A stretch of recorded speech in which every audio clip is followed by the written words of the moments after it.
प्रिय विद्यार्थियों, मैं डॉक्टर संदीप सिंह चौहान, राजकीय महाविद्यालय पीपलखूंट बीए प्रथम वर्ष के विद्यार्थियों से आज लोकतंत्र में राजनीतिक दलों की भूमिका विषय के संदर्भ में चर्चा करना चाहूँगा।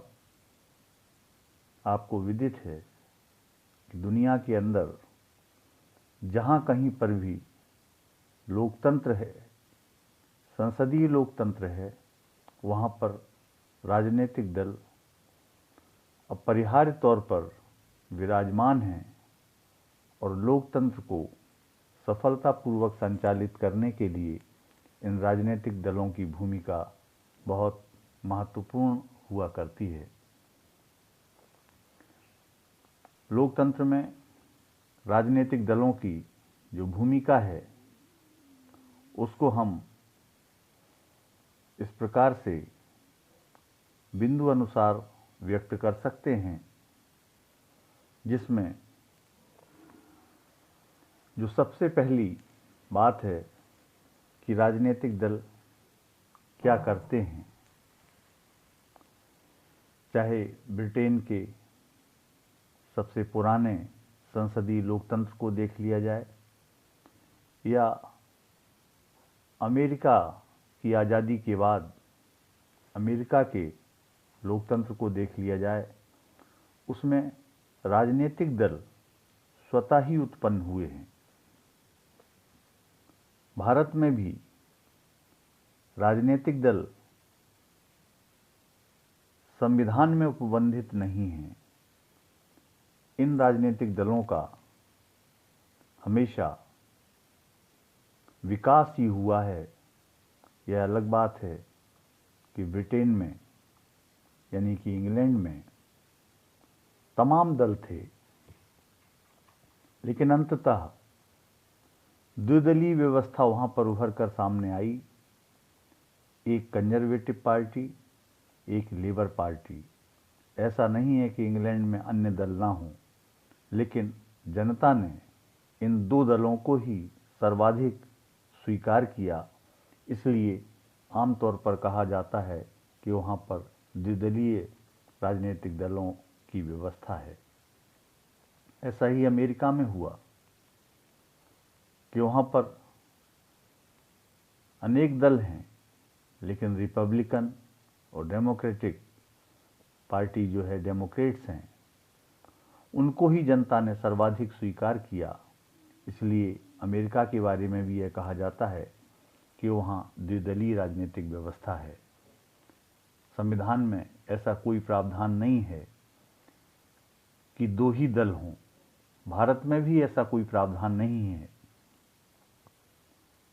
भारत के अंदर राजनीतिक दल न तो संवैधानिक हैं और न ही असंवैधानिक हैं, बल्कि इन्हें हम संविधानेतर यानी कि एक्स्ट्रा कॉन्स्टिट्यूशनल मान सकते हैं, क्योंकि भारत के संविधान में भी राजनीतिक दलों का कोई उल्लेख स्पष्टतः नहीं है।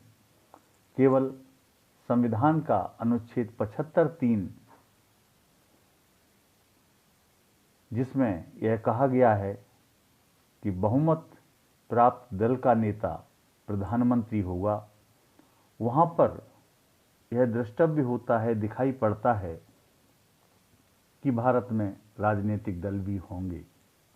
लेकिन किसी भी देश में लोकतंत्र को सफल और सुचारू रूप से संचालित करने के लिए राजनीतिक दलों की अपनी एक भूमिका है, जिसमें जो ये कार्य करते हैं उसमें पहला कार्य है जनमत का निर्माण करना। जनमत का निर्माण यानी कि राजनीतिक दल अपने वादों, अपने नारों, चुनाव के समय अपने घोषणा पत्रों के माध्यम से जनमत का निर्माण करते हैं। जनता को प्रभावित करने का प्रयास करते हैं कि किस प्रकार से जनता उनके दल को समर्थन दे, उनकी नीतियों का अनुसरण करे उनके उम्मीदवारों का निर्वाचन करे और वो सत्ता हासिल कर सकें और उस सत्ता का लाभ जनता तक पहुंच सके। कुल मिलाकर जनमत निर्माण राजनीतिक दलों की एक अनिवार्य आवश्यकता है और इसी जनमत के माध्यम से सरकारों का निर्माण हुआ करता है। यह जनमत है कि किसी राजनीतिक दल को अधिक स्थान देकर सरकार बनाने में योगदान जनता के द्वारा दिया जाता है और किसी को कम समर्थन करके उसे विपक्ष में बैठने के लिए मजबूर किया जाता है। और कुल मिलाकर जनमत निर्माण राजनीतिक दलों का एक महत्वपूर्ण कार्य है और इसी जनमत से सरकारों का संचालन हुआ करता है। दूसरा जो महत्वपूर्ण बिंदु है वह है निर्वाचनों का संचालन, यानी कि चुनावों का संचालन। आमतौर पर राजनीतिक दलों के प्रत्याशी ही निर्वाचनों में या चुनाव में सफल होते हैं, क्योंकि उनका एक सुव्यवस्थित संगठन होता है, कार्यकर्ताओं की एक फौज होती है, कार्यकर्ताओं की एक संख्या होती है। एक समय था जब जिला स्तर पर, प्रदेश स्तर पर और राष्ट्रीय स्तर पर ही राजनीतिक दलों की शाखाएं काम किया करती थीं, लेकिन आज जो जनचेतना का दौर प्रवाहित हुआ है उसमें जिले से नीचे कोई राजनीतिक दल उसे मंडल कहता है, कोई राजनीतिक दल उसे ब्लॉक कहता है और अब स्थिति यहां तक आ पहुंची है कि राजनीतिक दल निर्वाचनों के यानी कि चुनावों के सफल संचालन के लिए बूथ स्तर पर, जो सबसे छोटी इकाई है जहां पर आम आदमी अपने मताधिकार का प्रयोग करता है, वहां तक राजनीतिक इकाइयां गठन हुई हैं, जिनके कारण निर्वाचनों का या चुनावों का संचालन सफलतापूर्वक किया जाता रहा है। और उसके परिणाम के तौर पर हम यह देख सकते हैं कि पहले जो मत संख्या काफ़ी कम रहा करती थी, अब वह मत संख्या यानी कि वोटिंग का जो परसेंटेज है वह इन राजनीतिक दलों के निर्वाचनों के संचालन के माध्यम से बहुत सुव्यवस्थित हुआ है और अधिकतम संख्या में मताधिकार का प्रयोग मतदाता कर रहे हैं। उनके बीच जन जागरूकता की भावना को, लोकतंत्र को सुदृढ़ बनाने के लिए यह राजनीतिक दल कर रहे हैं। तो निर्वाचनों का जो संचालन है वह आमतौर पर किसी व्यक्ति विशेष या कुछ व्यक्तियों या कुछ गुटों के माध्यम से ही नहीं हो सकता, वरन सुव्यवस्थित और सुगठित इकाइयों के द्वारा हो सकता है। इसलिए निर्वाचनों का संगठन राजनीतिक दलों की एक बड़ी भूमिका के अंतर्गत हम स्वीकार कर सकते हैं। तीसरा बिंदु है सरकार की स्थापना। जैसा कि मैंने पहले भी आपसे बात की कि अनुच्छेद 75 कहता है कि सरकार में बहुमत दल प्राप्त का नेता, सदन में बहुमत दल का नेता प्रधानमंत्री बनेगा, राज्य में मुख्यमंत्री बनेगा। तो उसी प्रकार से जिस राजनीतिक दल की अधिक से अधिक सीटें आएंगी, अधिक से अधिक स्थान प्राप्त होंगे, उस आधार पर सरकार की स्थापना राजनीतिक दलों के द्वारा होती है। यह सत्य है कि इसके साथ साथ राजनीति गणित का भी खेल है।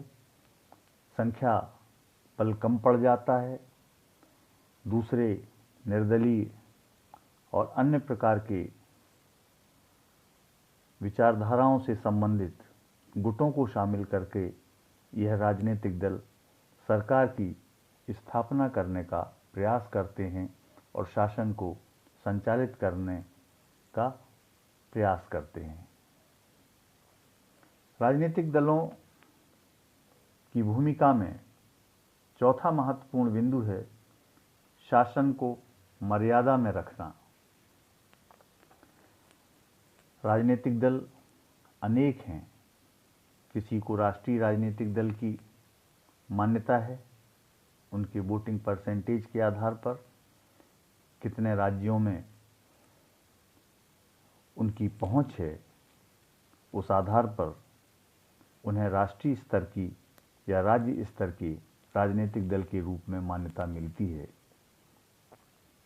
राजनीतिक दल जो सत्तारूढ़ दल होता है, जिसको बहुमत मिलता है, जिसको शासन में भागीदारी मिलती है, अन्य दलों को विपक्ष में बैठने का मौका मिलता है, तो यह राजनीतिक दल जो सत्ता है, जो शासन है, उसको मर्यादा में यानी कि लिमिटेशन में रखने का भी काम करते हैं। विधानसभा में या लोकसभा में, विधान परिषद में या राज्यसभा में यह राजनीतिक दल शासन को निरंकुश होने से बचाने का पूरा प्रयास करते हैं और इसके लिए सदन की कार्यवाहियों में तमाम प्रकार के अधिकार इन राजनीतिक दलों के प्रतिनिधियों को, निर्वाचित प्रतिनिधियों को प्राप्त हैं, जिनके आधार पर यह शासन को निरंकुश होने से रोकते हैं और संसदीय मर्यादा में बने रहने के लिए विवश करने का काम करते हैं। इसका राजनीतिक दलों की भूमिका का जो पांचवा महत्वपूर्ण बिंदु है वह है सरकारी विभागों में समन्वय और सामंजस्य बिठाना। सामान्य तौर पर जो सरकारी विभाग हैं वह अपनी प्रतिभा, अपनी योग्यता या किसी प्रतियोगी परीक्षा के माध्यम से यह नौकरशाही वर्ग अपना स्थान प्राप्त करता है। अब विभिन्न सरकारी विभागों में विभिन्न प्रकार की राजकीय सेवाएं हैं, सरकारी सेवाएं हैं, उनके विभिन्न विभाग हैं, उनमें समन्वय करने का काम, उनमें सामंजस्य बिठाने का काम यह राजनीतिक दल किया करते हैं। चाहे शासन का हो, सत्ताधारी दल राजनीतिक दल हो, चाहे विपक्ष का राजनीतिक दल हो, अपने उद्घोषणाओं से, अपने वक्तव्यों से और अपनी जागरूकता से इन विभागों में एक सामंजस्य और समन्वय बैठाने का, स्थापित करने का यह राजनीतिक दल कार्य किया करते हैं। राजनीतिक दलों की भूमिका का जो छठवां महत्वपूर्ण बिंदु है वह है राजनीतिक चेतना का प्रचार प्रसार करना। कोई भी राजनीतिक दल हो, उसकी अपनी एक विचार और अपनी एक विचारधारा होती है। उस विचारधारा के माध्यम से यह राजनीतिक दल जन सामान्य के बीच चेतना का प्रसार और प्रचार किया करते हैं। राजनीतिक दलों के साथ ही सामाजिक संगठन भी राजनीतिक चेतना के प्रसार प्रचार में अपना योगदान देते हैं, लेकिन सुसंगठित रूप से राजनीतिक चेतना का जो प्रचार और प्रसार है वह राजनीतिक दलों के माध्यम से ही व्यक्त होता है। प्रेस मीडिया के माध्यम से या फिर रैलियों के आयोजन से, धरना प्रदर्शन से या फिर विरोध प्रदर्शन से या समर्थन से, किसी भी माध्यम से जनता के बीच जो राजनीतिक मुद्दे हैं उनको पहुंचाने का प्रयास राजनीतिक दलों के द्वारा होता है और इससे निश्चित तौर पर जनता के बीच राजनीतिक चेतना का प्रचार और प्रसार संभव हो पाता है।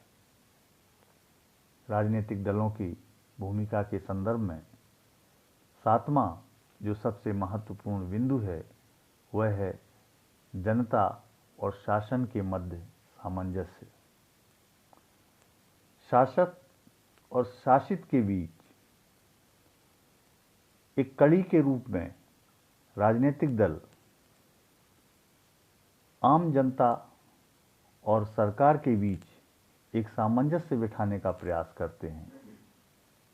सरकार यदि कोई स्वेच्छाचारी निर्णय ले लेती है और उस पर अड़ जाती है, अडिग रहती है, और जनता यदि उससे प्रसन्न नहीं है, तो राजनीतिक दल उस भावना के खिलाफ आवाज़ उठाते हैं विभिन्न माध्यम से, प्रेस मीडिया के माध्यम से, सोशल मीडिया के माध्यम से, धरना प्रदर्शन से और अन्य माध्यमों से जनता की मांग को शासन तक पहुंचाने का प्रयास किया करते हैं, ताकि जनता की जो वास्तविक मांगें हैं, जनता की जो वास्तविक समस्याएं हैं, वह सरकार के पास पहुंच सकें और सरकार उनका निराकरण कर सके और जनता और शासन के बीच अच्छा से अच्छा बेहतर सामंजस्य स्थापित हो सके। इस भावना के तहत भी संसदीय लोकतंत्र को एक जीवन दर्शन बनाने के लिए यह राजनीतिक दल अपनी भूमिका का निर्वाह करते हैं या निर्वहन करते हैं। राजनीतिक दलों की भूमिका के संदर्भ में जो आठवां महत्वपूर्ण बिंदु है वह है लोक कल्याण के लिए सचेत रहना। लोक कल्याण यानी कि पब्लिक वेलफेयर, जन कल्याण। तो प्रत्येक राजनीतिक दल लोक कल्याण की भावना पर ही आधारित है। उनके रूप, स्वरूप, उनकी कार्यशैली, उनके तौर तरीके अलग हो सकते हैं, लेकिन अंततः राजनीतिक दलों का या किसी भी राज्य का जो आदर्श होता है वह लोक कल्याण होता है। रास्तों में, तरीकों में अंतर लाजमी है, बिल्कुल स्वाभाविक है, लेकिन लोक कल्याण के लिए राजनीतिक दल जनता को सदैव तत्पर करते रहते हैं कि लोक कल्याण की भावना जनता के अंदर भी हो और शासन के अंदर भी हो। शासक कहीं अनाचार या अलोकतांत्रिक कार्य न कर बैठे, इसके लिए यह राजनीतिक दल जो हैं वह लोक कल्याण की भावना के प्रति हमेशा जनता को सचेत करते रहते हैं अपने तमाम प्रयासों के द्वारा, क्योंकि राजनीतिक दलों के पास एक शक्ति होती है, एक उनके पास अपना एक संगठन होता है, उनके पास प्रेस मीडिया के माध्यम होते हैं, उनके पास जनता की शक्ति होती है, उनके सदस्य होते हैं। तो इन माध्यमों से लोक कल्याण के लिए राजनीतिक दल सदैव सचेत करते रहते हैं, ताकि संसदीय लोकतंत्र की भावना को संपूर्ण राज्य में आत्मसात किया जा सके और लोक कल्याण की भावना को यानी कि जन कल्याण की भावना को पूरी तरह से बल मिले, संबल मिले, और इसके लिए राजनीतिक दल अपनी भूमिका का बहुत सफलतापूर्वक निर्वहन करने का प्रयास करते हैं। हूवर ने लिखा है कि राजनीतिक दल इस प्रकार कार्य करते हैं कि प्रत्येक नागरिक को संपूर्ण राष्ट्र का ज्ञान प्राप्त हो जाए, जो समय और प्रदेश की दूरी के कारण अन्यथा असंभव है। निश्चित तौर पर हूवर का यह कथन राजनीतिक दलों की भूमिका के मामले में निश्चित तौर पर प्रशस्तिकारक है।